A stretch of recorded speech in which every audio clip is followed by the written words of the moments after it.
Hello guys, gagawa tayo ng timer machine sa car wash shampoo.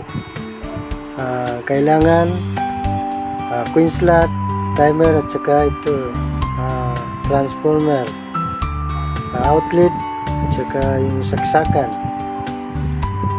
guys, at saka wire. Yan na lahat guys yung kailangan guys. Gagawin na natin to, paano mag assemble ng kailangan pala guys yung relay para hindi puputok kasi maliit lang kasing relay yun guys Ito malaki to guys. Yan guys, yung 87 at saka 30 yan guys, sa 220, tapos yung 85 at saka 86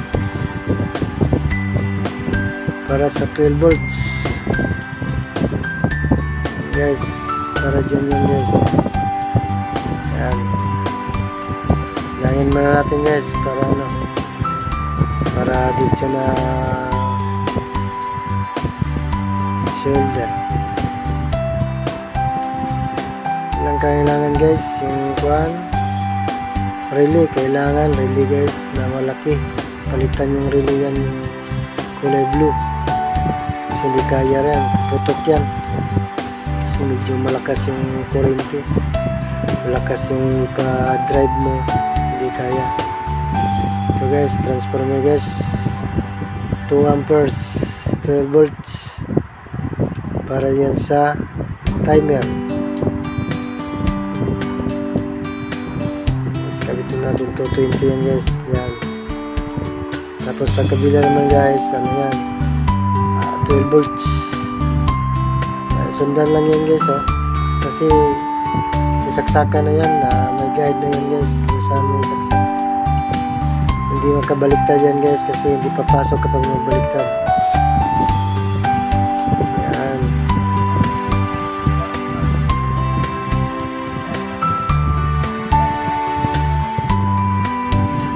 Sundan mo na yan guys pag install yan guys sa 12 volts. Yan, 12 volts. Yung gitna guys, ground yan. Tapos kabila positive. Yan. Tapos yung relay yung galing doon, yung wire doon sa 12 volts yan guys. Sa kabila naman dito sa outlet. Pag nagulog ka guys, magkaroon ng kurente yung relay. Papalo naman dito sa outlet. Aandar naman yung saksak mo ng mga yung compressor, mini compressor at saka water pump gagamitin mo sa car shampoo. Diyan mo isaksak guys, magkaroon ng ito guys, queen slot. Yan, sundan mo lang wire yan, hindi ka magkamali yan. Yan mo, ikabit yan yung tatlo dyan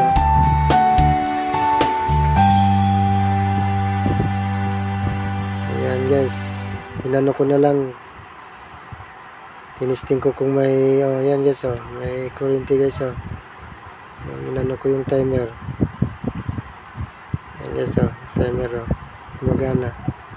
Pag wala ng time, wala ng kurente yan. Ayan.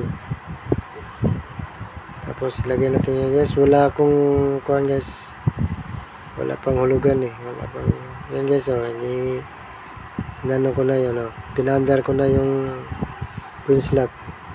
Yan, nagkaroon ng kurente guys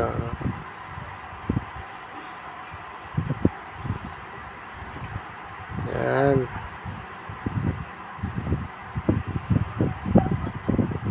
Sa water pump yan guys, sinaksak ko doon yung water pump.